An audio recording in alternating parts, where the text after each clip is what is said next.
What's going on, everybody? I am excited to be here to do another Metal the Gathering. I'm excited. So we have a returning guest, our first returning guest from the very first episode where we didn't really know what we were doing and we were figuring it out. Still figuring things out, but we have a little better handling on it. We have so much more to talk about this time, though, because a lot has happened since she was last on here. So we're going to get chatting here pretty soon with Barbra Blackthorne from Empress. And I think it's called Lizzie. She can correct me on that. I still don't really know too much of what it is. What's up this week in MTG? What's up, Wolfie Metal Beast? All right. We are going to jump into it now, because, again, lot to talk about, lots to say. Hold on one sec, actually. I'm going to... What's up, 100 Days? Welcome. Yeah, let's make this a little bigger. There we go. Okay. All right. Let's get down here and get talking with Barbra. Barbra! Oh. There we go. Go ahead and unmute yourself on spell table.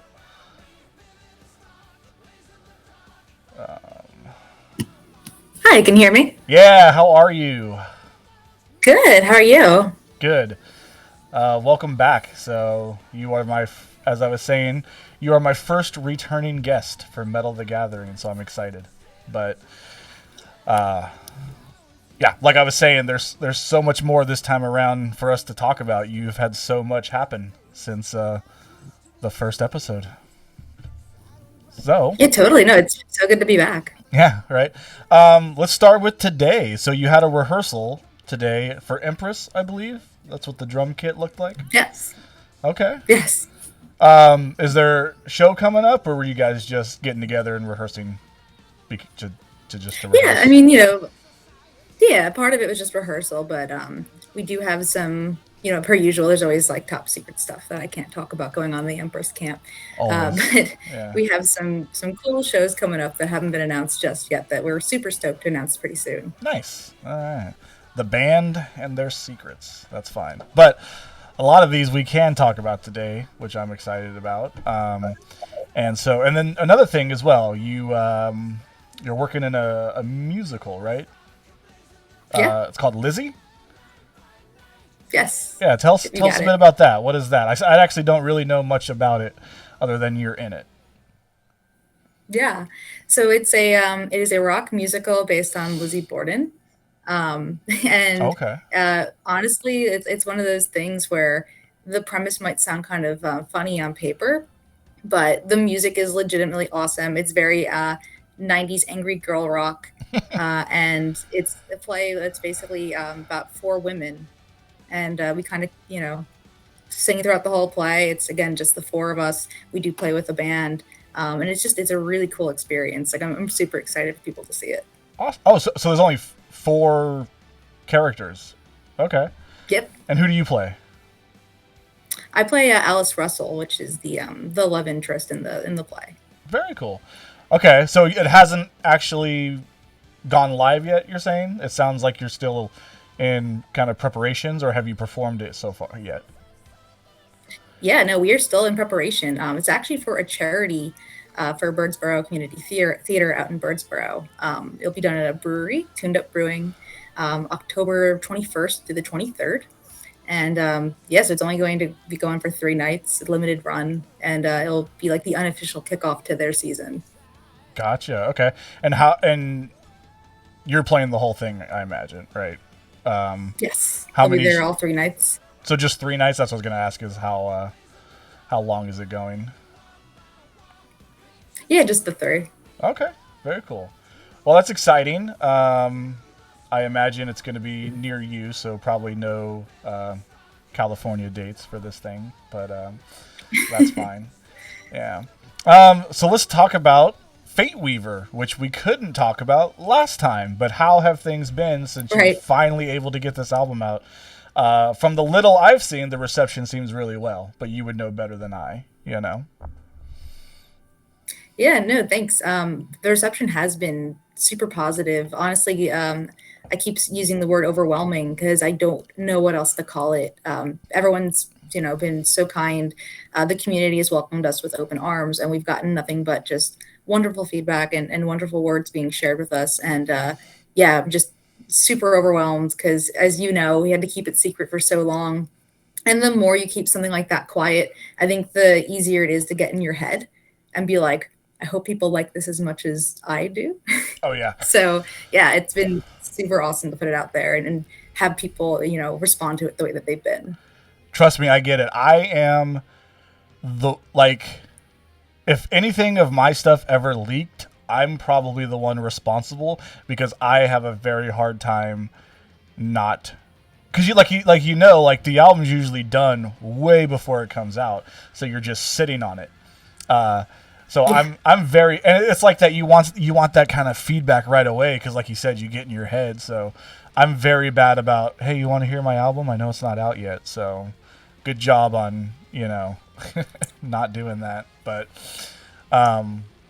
like I think something leaked once, and the band was like, "Dude, did you know this was out?" I was like, "Oh shit, I think that was me." But in my head, I was yeah. But so I get Yeah. it. So I'm Right. excited.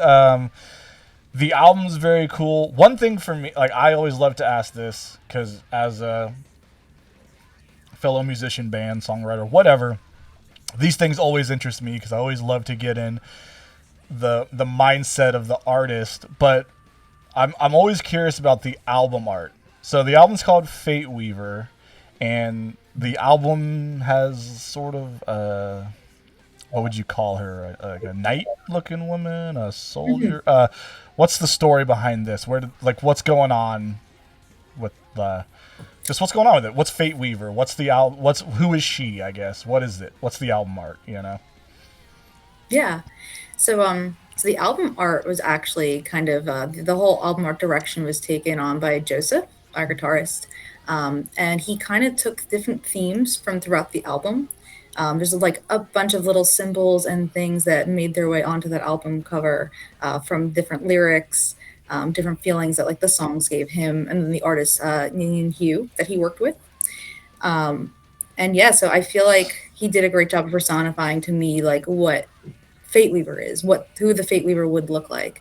And I guess to describe her would just say like it's it's any of us. Fate Weaver is all of us. As I've described it, jokingly to friends and to people, that it's kind of like a bad fortune cookie. Mm-hmm. Like Fate Weaver is you. Right. Right. It's taking control of your own fate, writing your own destiny, kind of saying like instead of resigning yourself to the plans that have been laid out for you in your life, saying like, well, what if I take the pen? What if I write the next page? And then that's kind of the gist of Fate Weaver. I like that a lot, and I like the idea again the album art having symbolism throughout the whole album. See, that's really cool, and maybe something I probably wouldn't have picked up on personally, but it's like when you know it and then you listen. See, now it's like little Easter eggs to look for when you listen to the album. Right. Like try to find all the symbolisms. My stuff's pretty simple, right? Giant dinosaur doing something giant dinosaur-y. But I love the more and not that this is really obscure, like it's obviously it's a knight, it's a soldier, whatever. Um, but some art pieces, when I see them, I'm always like, okay, one, someone had to think of this. An entire band had to agree that this is great, and then I'm always curious there's usually some story behind it, and I love that. I think one of my favorite parts of making an album is, even though I don't draw, it's coming up, seeing the album art come together, and I think it's why people like us, we still like to buy CDs because there's a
Yeah, Nick's getting it with those hair flips.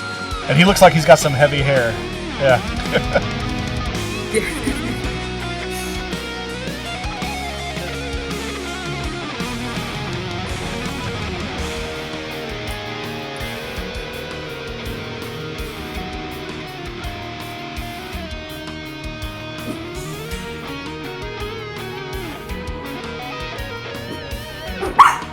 Oh, we have a guest. Yes, my little demons.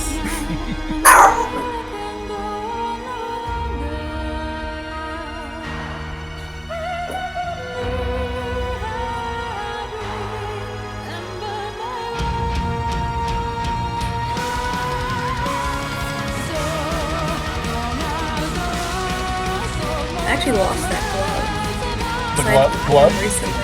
Oh. Yeah, I love those gloves, and I like lost one, so I had to like perform with like a mismatched pair, which is totally not my my aesthetic. So sad. I'm still looking for it.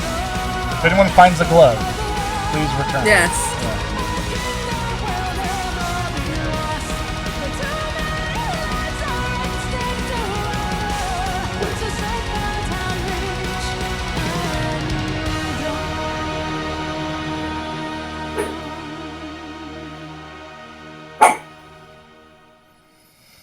Very cool. Yeah, that was exciting. Very good song, very good performance. Ty, keep up the good work, my friend. He's there in the chat. So the plaid in the front still makes me laugh. Yeah, that was awesome. I learned all about that from Hazel Newts, as some know her. Fantastic. So yeah, you guys just put that out. Before we oh, yeah. Which game was that based on? Oh, yeah. So now I get to spill. Mm-hmm. It's Oblivion. It's about Uriel Septim, the last days of his life, or last hours of his life, rather. Oh, that's Elder Scrolls, from the very beginning of the game. Oh. Elder Scrolls, right? Yes. Oblivion? Yeah. Yeah. So, I'm a huge Elder Scrolls geek. Nice. Yeah, so full disclosure, I've only played Skyrim. And literally my first time playing it was last year, so I'm a little behind in the Elder Scrolls, but I really got into it. So I've been wanting. Oblivion was before, right? Before Skyrim. Yes. Yeah. This is the one directly before. Yeah. So I've been wanting to go down that path. So when I do, I'll make sure to play this album the first time I play the game. So it's on my game to do. I've been recently replaying the Uncharted games. I don't know if you ever played those, but. Oh yeah. Yeah. Every time. In a minute, but yeah. Every time I play those, I want to like just quit everything I'm doing and just become an adventurer. But I'm sure it wouldn't be as glamorous as the games, you know. All right. Well, let's do one more video before we get into the game. But this one, I'm gonna let you choose. What video, you know? I'm sure you loved all of them, but I guess if I didn't know you and I was like, show me some Empress, make me a fan, what video would you want me to see? Oh boy. I mean, I love Chimera, but it's a visualizer, so I don't know how exciting that'll be for us to watch right now. But I would say Into the Gray. Into the Gray was pretty fun. Into the Gray? Yeah. Okay. Let's check it out. And yeah, we'll do the same thing. We'll let you kind of chat about it if you want to get into the making of it and all that. That'd be awesome. Yeah. Whatever you want to talk about. Yeah. So here we go. Into the Gray. Oh, this was the first one you put out. Yeah. Yes. Yes, it was. Yep. That's right.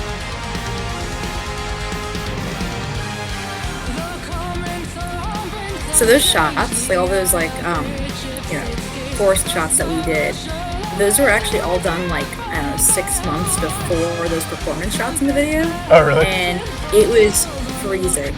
Like, it was so cold that day. It was like the middle or end of November. It was like 30 degrees.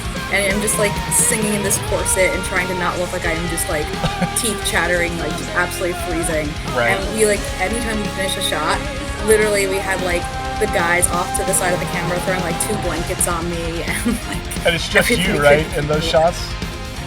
Oh, nope. There's like some shots of them all walking, but they got to wear jackets. I was gonna say they got jackets on. Okay, yeah. Yeah. You know, suffering for your art and all that. I feel it. Yeah. I tried to sell it though. There's a Dire Apparel video where I needed John to completely immerse himself in a river, and same thing. Oh my God. It was on like the cold. He did it. He about had a heart attack, but he did it. I was like, thank you. Oh my goodness. So now I feel like, you know, I definitely don't have as much props for just standing outside in the cold. I don't know if I would jump into a river that was freezing. No. So I think if your video, if you're like, no, this video needs this, I feel like you would do it. I think you would do it for Empress. I don't know. I would probably do it. Yeah. I'd do it for the gram. I'd do it for Empress. Yep. See all these guys, man, they got the jackets and the beards to keep them warm, yeah.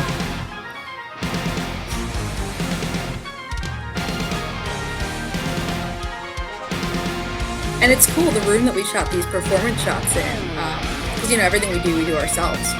Oh, so, cool. Yeah, so the guys got there, you know, I think I worked that day, and I came a little bit later. By the time I got there, they had, like, bought, like, just, like, a bunch of, like, bed sheets and stuff to try to give this, like, blackout effect. And Vlad programmed these light bars, and was simultaneously our director, and then, you know, also having to, like, run back and forth to be in the shots themselves. Right. Well, it turned out great. That stuff I wish I was better at is video making, so I didn't have to keep paying people. Yeah, Vlad is a wizard. I don't know how he does it. Also some sort of android, because I just think the secret is he doesn't sleep, honestly. Feel it. There you go. You got some fire there. Get a little warmth. So those night shots were so awful. It was like I don't even know, like 15 degrees. Oh, no. And there were more shots of those that we actually ended up not using. So we have these, like, you know, these lovely fire shots, but I remember when we were filming it, just not wanting to leave that spot. Right. Just being like, no, I'm good. This is it. Just leave me here till the morning, please. Right.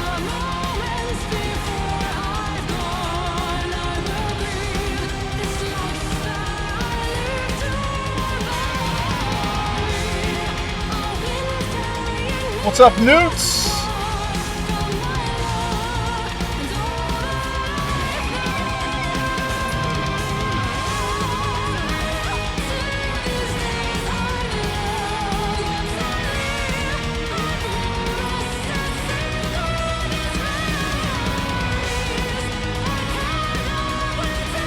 It's funny too, this song was supposed to be our first single that we're going to put out, right, like, you know, before the pandemic hit, and then we had to delay it by like 2 years or whatever, and there's a video, but it was cool. I'm glad that we stuck with it as the first single idea after all. So, wait, so originally it was going to be like a standalone single, or did the whole album get delayed? Yeah, everything got delayed. The album was supposed to come out in 2020. We were looking like for like the end of it. Right. And then, you know, it happened, the world ended and all that, so we had to push it back. So you've really been sitting on that for a while. Yes. Yeah. Yeah. Forever. Yep. Yeah. That's fantastic. I mean, you know, like you said, it turned out great, though. The reception's been good. Thank you. So, you know, sometimes the patience is the right move, you know, because if you would have tried to rush it, who knows if everything would have fallen into place. And again, like getting to release it on the day of Mad with Power, like that was really cool. That was really fun. And then, you know, good sell tactic. Oh, you like this? It just came out. Go buy it. Yeah. Right.